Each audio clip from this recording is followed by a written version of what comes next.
Look at the date, May 31st, 2024. Look at the words in the box.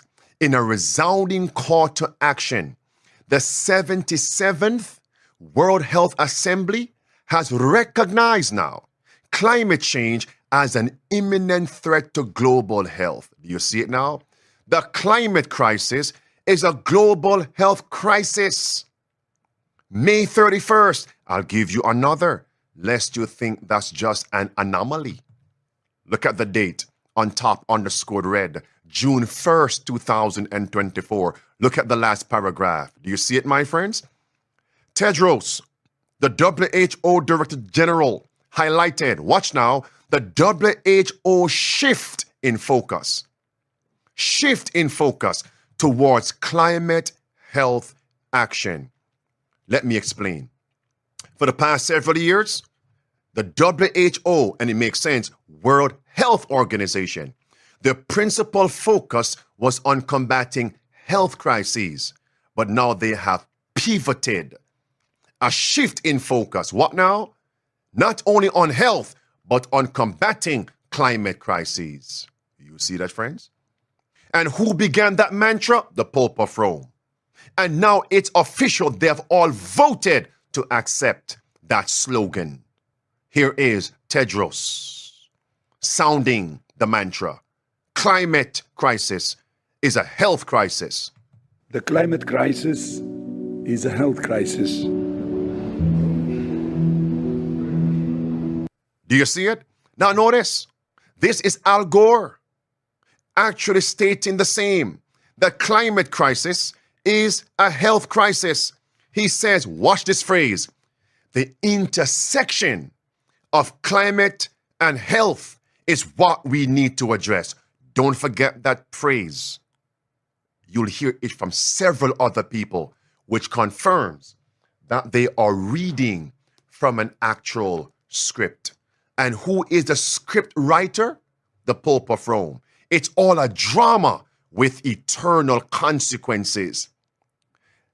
As in the natural, so in the spiritual warfare. In a natural big screen, film, drama, documentary, somebody writes a script. And the actors repeat the script, act out what is written. These are your actors, the puppets of the great puppet master. Listen, Al Gore. And let me especially thank the Director General and the entire World Health Organization for inviting me to give this short message about the intersection of the climate crisis and human health. As the WHO has long since declared, the climate crisis is now the biggest health threat facing humanity.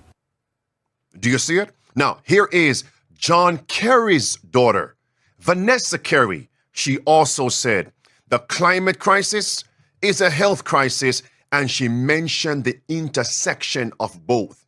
And then, don't forget this phrase that she'll mention, it's time to combat air pollution. Watch this. Here she is.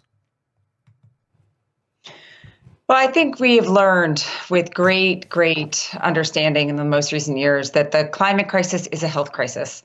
And already we see 7 million people a year dying from air pollution, for example.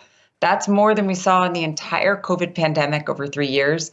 And that's one person every 5 seconds, so that by the time I complete my next sentence, someone else will have died. And we see this in every aspect of health, the way climate change is impacting our lived experience. And so. All right. Oh, we want to combat the death of people, climate change, health crises, 7 million people.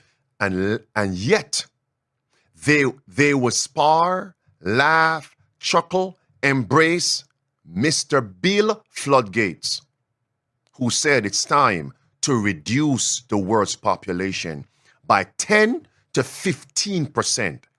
10 to 15% of the global population is between 700 million people to 1.5 billion people. Who do they think they can deceive?